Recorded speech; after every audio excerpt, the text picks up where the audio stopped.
Good morning, Shiraba Marup Loising, Mayam Sunungai, Panalinam Ganina Kale, and Dungasi say, I peer the Rosan, say, Yam, Pazana Salami. Sinani Suba Flas Nego, Mamangi de Loigre, and Duga, Atina Summer Game Salapa Matangi, Basise. And the gi, see the houris na, I give men's lives ne, and the men say, a schematic way high control tobuko, see, I say, wooden box the neighbors Tarisi, wooden box as a wonder. Ado them Sando mas as pointed pohon over the sea, but in Manum de Litori Edo Masamatandado. Snaggy come for Pambine and the Pambise, Kuidripa Pambini, Kohandakis Nasahi, Marie Subor Male. And the sea compoisem saw compoito, and the duni and doga Sizimun Bazimatangara sangi high tareco. And the geese is na agi Marina Papi, Sisna Marina Papi se agi Inkoni Masi cutting the Hawaii, agi rose mark Tagasodum Hawaii, Marina Papi se Nakopiso, Domasi the Dum Hawaii, I Kanagumana Payaiko, agi Manamasing would be on I Manamasing the Masi the Pango, hold the Manamasing high tar. Tuesday tomorrow Kahuzales Uraba, Dum I see my pumsida in Jana Pitagadam Nena, Semaga Pazana Tabam, the late day, the Masimasi, the Dumhovang, the Nagi Manama Singdi.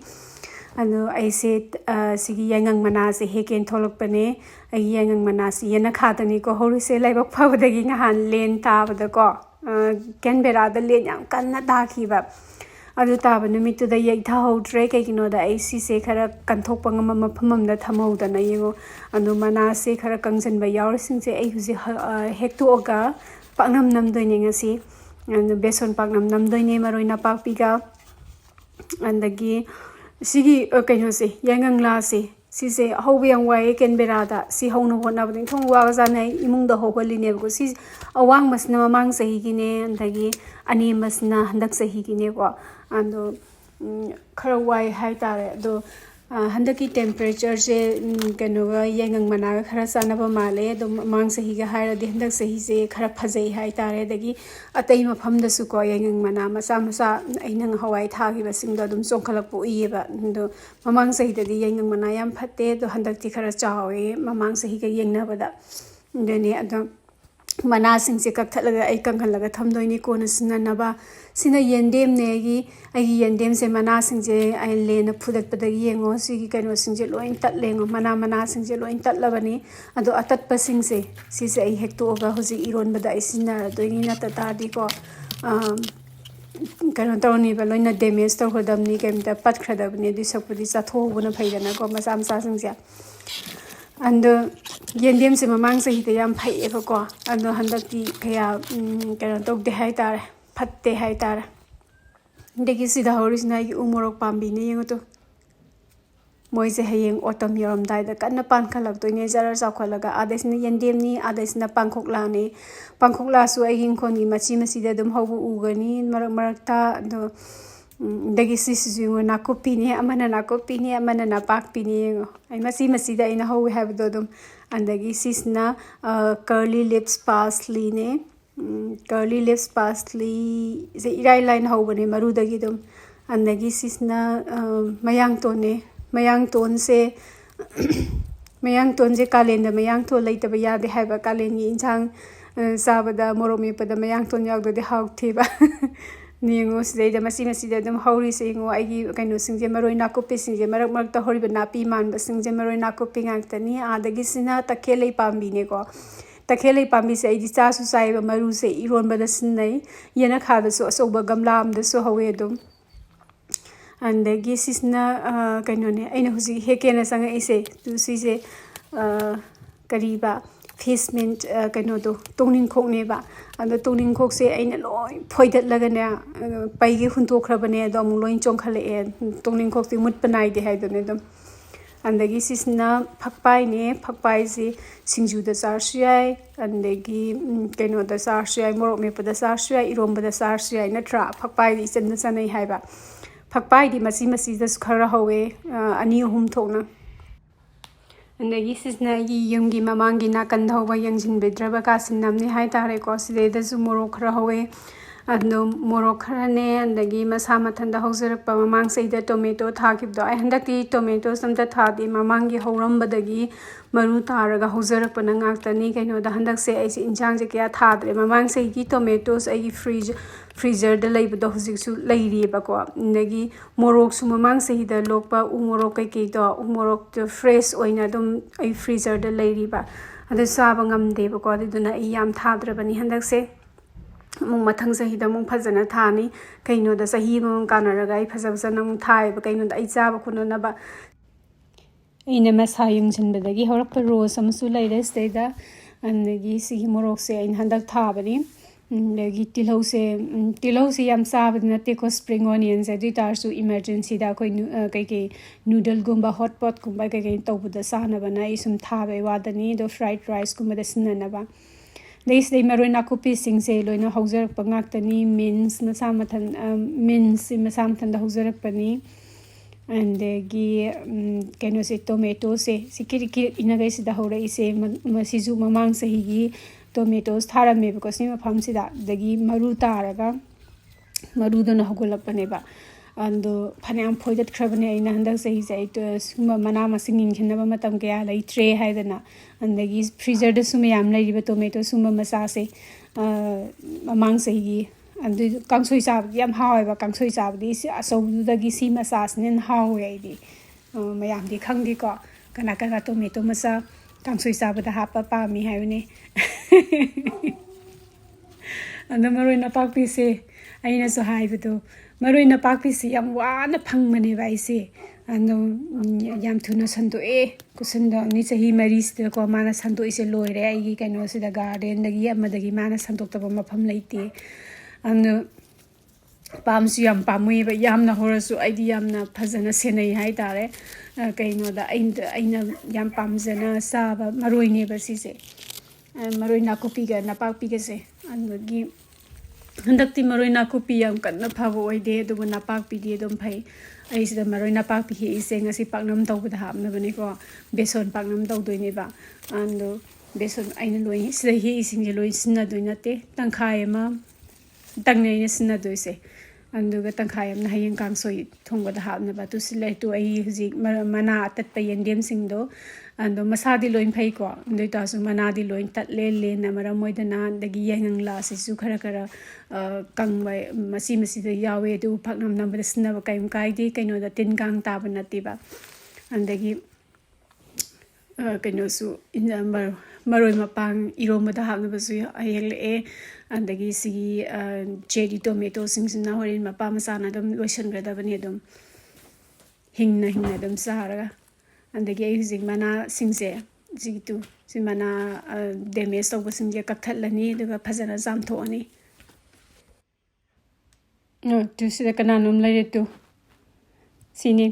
अखोइगी कालेंदा होबा अखोइगी नोंग सुबा लोइगिबगी अखोइगी कइनोसे मना मसिंग हेकबा मतमजे सिगुंबा याम यावगले अखोइ सिदा दंग नते अखोइ मणिपुरदा सुंगारे नत्रा इंखोंदगी सुमाइना मना मसिंग अखोइगी नोंजु था नत्रा कालेंदा सुमाइना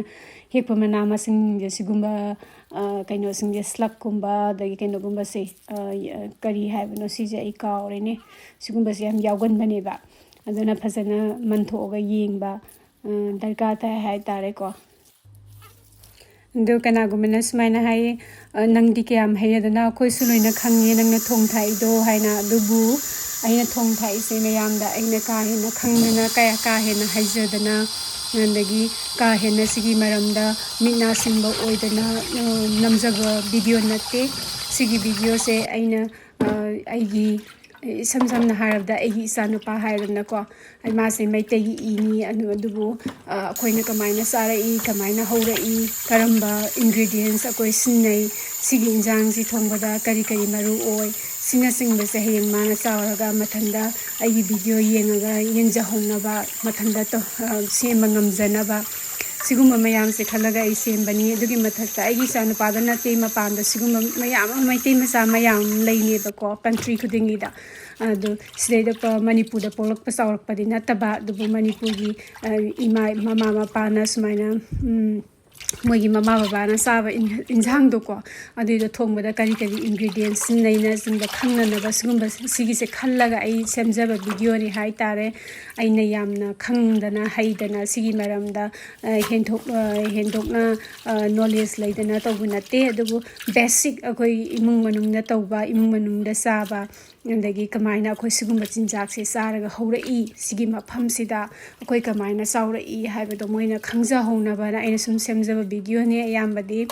अदुना आइना यामना खंगदना हाइदना मयामदगी का हेना हाइरे नत्रगा मयामदगी का हेना हाइथोय सिंगथोयदे सिगी मरमसिदाना आइगी वीडियो जे सेमजबा नते मयामदो उचबा नचदे अदुतु सी कनो से कोई हिंगना हाकदबा मरोई इरोमगुमदो साइनबा सिगुंबजे फकपायरा नत्रगा तोनिंग खोला सिगुंबा मरोई सिंगे फजना सामथोपीबा अनिमला नत्रगदी मोइदि हिंगना सातोनिनको अदुना यारिङै सेक्सन न तिन कांग याउदनबो होनबिबा येंगो मरोई नपाकपि सिंजे फजद्रा खुफाजमनिबा मोइसिंजे अदो युसिंग मचुमजे कंगहलनी अदो मचुमजे कंगहलगा आई हुजि इरोनबा तयार रेडी तौरनी को इरोनबसे ngasi येंदेम ने दगी कोली हवाई हाइदुर हंगे पिंटो बीन्स तो सिदा पिंटो बीन्स हाइ को अदुइदुगा आलू खरगा मोरो अतिकपगा आई लोनदोइने अंदो आई हुजि प्रेशर कुकर दा कामहलनी फटलाउना अदुगा सी कामहलिङै सिदा आई हुजि कैना तौनबा कांघौ तौनबा मसन नमु येंहलके आई कांघौ जे इसम सम कांघौ नि कैनोनि यामना मोरोक साबा कांघौ नते अदो मोरो अतेकपसु सादे को मोय कांघौ दा हापा दुदना आई मोरो अतेकपा हापरो हे मोरो अतेकपदि हापदि याम हावगनेबा आलू खरा सोइरे दगी खामेन से खरा सोइजरे दगी किलो खरा सोइरे अदगी मरोई नाकुपी खरा सोइरे ngौरे स्टेदा जीरा खराने दगी तेजपत्ताने दगी मरोई नाकुपी तने तिलौ दने ngौरे दगी खामेन से हापसले अंदुगा आइना ngसाई सोइहिबा आलू सिंगदो खरा सांगना सांगना सोइरे को आइगे आलू से सिजो हापसले अंदुगा मोरोक सुबा खितंग हापे यामदे हापोय को आइसलेदा आई हापतुसे अंदुगा मचू खरा हापनी अदुगा आइगी रोस्टेड क्यूमिन कोरिएंडर खरा ले अदुदा खरा साइसलनी अदुगा अदुम ngौरे अदु थुम दासल ngौरे इसम समबा कांघौनि हाइ तारे अदुबु कहिनो से खामेन गी कांघौ से मोइसे खरा थाव खरा नमना साइबा अदो थाव हापे ना मोइ याम साबनि नते खितंग खतनि मोइना सादोइसे निमिनि निहुंबा साइ हाइ तारे सि कांघौ सिना दम आई हुजिक पाकनम तौनबा होनरी पाकनम से मरोई नपाकपीदो खरा सोइरे अदगी आई ngसाई हेकिबा मोरोक तो खरा तंखाई तंखाई सोइरगा हापसले अंदगी तिलौ तंखाई अमा सोइरगा हापे अंदगी आइसे सिदैदा आइना हापतुइसे ngसाई हेखि यांगलादो दो ख्वाई मसा पिपम यावदो दो कुपना कुपना सोइरगा हापे से हापसे हापत्रसु है आइसे मनम नुंसीना हापने को अंदगी मरोई फदिगोम खरा हापे कनागुम्बना मरु मरांग हापसु यावे आइसदेदा मरु मरांग हाप आई चादे आई सिंपल लोइना स्माइन तौरगा साबसना हावे खिदा हापते मचु खितंगनि याम हापते को याम याकप मचु याकप पाकनम दुसु आई किया हैनदे दुदुना आई इसागी अपामदा खितंग खितंग हापे अंदगी आई ngaरी आइना ख्वाई पामा ngaरी यावतदि पाकनम सुआव हाउते हैबा पाकनम हादि ngaरी हाबने हैबा ngaरी अरु लौरगा स्टीम तौबनी को आइना हापीजे खरा हापे थुम हापे साई सागी चांगदा अदुइदुगा आइसदैदा ओलिव ऑयल खितंग हापे ओलिव ऑयल से हापसु हापत्रसु ये दु होरेने को पाकनम दो याम हावेबा को सिजे सि खितंग हापसे अदुइदुना सिसे फजरा नै खायनी अखोइना चारकपदी ओलिव ऑयल का हापते अखोइ आदा कनामता हापनदबनी आइना सुम हावेना इसागी पामजबगी हापसबनी को अंदुबु मिमी की अपामगी मतुंगिले हाइ तारे को अंदगी आइगिसे हाफ कप कैनोनेबा मेजरमेंट कप तुनी हाफ कप ने सिसदा ओनदोइने आइसे दुदा 1.5 कप हाइबदी सिसे अहुमने ना हाप तो सी कप से अहुमने दो अहामदा खरा हापनी दुगा खरा खरा तोत पहोरेदना को तोत पहोरगा कयाम नंगहनदोइनो हाइबदी कयाम कलनदोइनो कयाम पेलनदोइनो हाइबगी मतुंगिना आई खरा खरा हापतोइने अरोइबा कप तो अंदो पाकनम से खरा पेटना जागनबा फैमिली सुलै खरा कन्ना जागनबा फैमिली सुलै फैमिली की मतुंगिले अंदगी ऐसे इसिंगी तंग हापनी नुगा सी फजाना तो खाइबिरनी बिरी नैदना ando aina globe opise ko sise yam paksalle ba khutta sanap lawe ba duduna ne aina opise te kem ta natte andagi yangangla ai la se kuire ba la ni ko hapta ani muk sure ba si lerak pa se ado freeze da dum taraga laibane ai ngasi sinabira bane se ado sile la fresh ka phangba se yang wai hai tara ai maningda ma hawri to song khalak pa da ngari ba yengu la singo loina brown masu oire haba green masu dagi ando sinabadi dum yari diduna ai dum si sinarabane ando mayam khanbi gano lagi sakta sena sida la phangba yang wai hai tara si masu ji yorbo hundok pa jana de aina didu sida lang ama kisanbire lang je ai je cooking kaino da sinana ba gi string dune kogi roast tawda chicken roast tawda sinana ba string dune na fazana kisanbira ani na thorok ta na ba nakan dagi kaino da ai si je pressure cooker da phutoi ne ba ko andidana ni nagi sida ai thana ba yadra ba samput laire kobi ga gajar ga phut pane ando samput se haksang su phaidana ko andagi ai zik paknam namna ba tayari tore pressure cooker sida pressure cooker gi guards maina steam tawda sinna ba do duna ai na happy se andidога ising kitang hapani ising je hapang ngasa aina kiraga thamgi paknam gi mayom do andido hapsalani paknam gi mayom se yaring gi pressure cooker gi sawbi sangs tagi hendok tan bhona bi bana tatari huren chang mana da bane haba kaino se thekoina koi to tholak pune ba kam ba loiraga na husi pressure cooker se kamani anduga pressure cooker je 3 whistle gumba dum kam ga ya bane anduga sigi pressure cooker di whistle yaudi aduna ai minute tara mo adum tara dagi tara manga da mo adum thammani anduga smaina pressure pihalaga loire duga khumse ingthalani masa mathanda anuga ingtharing isda ai somda irolani aina ngasai kangmi ba iromba dosta irole aina sida globe opise tai kem tai natte ko ai phajaning be kem ta natte ai khutta morok am sai ba judunani ai khutta morok sagan ba mi ne aduna ai kana tawbane upani aduna yamna ai khutta chudana ba natraga kana tawdana ba manam namdana ba kana upanati morok sabdo ai khang ngamde ba yamna didunani andagi aina soigiba maroi mapang aina ngasai hexera pasingdo kaba soijatlaga hape duga iromba di loire saba yare duita so atai mayan singje loire huren sa doine ba ndegi hauzik paknam do machum kanghanna ba ngaktang yarani mai mathakta ando aije chopping board ama mathakta hapaga mathakta khon arumbam na nansan doine ba ando chopping board se yamna danger ni ko seida ani kuine yaiga da voi dai chopping board sinaga no topa pot amasno maina sa oida ba ando mamang dai chopping board mayam thadokhrabane in smain tawuda ko aise yam kanna kana yaiga da na tenga hak machum kanghan bai wadani ando khoi baba di ko khara kana na kanam da kana sagalle ba paknam se kuine yai ba adugumba miyoi oi ta di chopping board sinaga no topa arumba pot amoina sinna bio flat oiba loire tu huzik paknam se ai kuina su yai drabane andagi ai huzik mi mana kana kayam yamna saba ngamni haibagi mawong du da ai huzik kakthatlani anduga kakthatlaga aikoina saba ngamgadaba khara thammani nga huziki aduga ai hayeng singju da saning ba natraga hayeng bodum sai ba sije nimini ni di dum sai khoi sije freeze da thamaga dum tangkhai ma dum mathangi numit pa bodum chatle ba dum paknam se ko aidi chakan sabana trasu singju ba sabu so hawi duga aide dum smaina sanganga su dum sagalle ko ando mi ya pamagi matungile aidi paknam se yam pam sei kai gino khangde no sideisna tangkhai mai hayeng sana ba thammani hayeng ai singju suraga sa doine matang stanga se yuki lunch loire renung de naina halaga mapa masana howdongi bet lairuni ke marta ge hai duda ai mati ama namba yardi ai namakke moi de permit lorga and nundindamu unasi. I'm showing your face here. Nungairibo. Lon Meitei Manipuri. What was it? Nange. What is that? I can't speak Manipuri, little Manipuri. Nungairibo! Sheldon is saying Nungairibo. Nungairibo. Yes. Okay. Can we? Yeah. Okay. going to Kmart first Yeah. or Aldi? Kmart first, then we'll go to Aldi.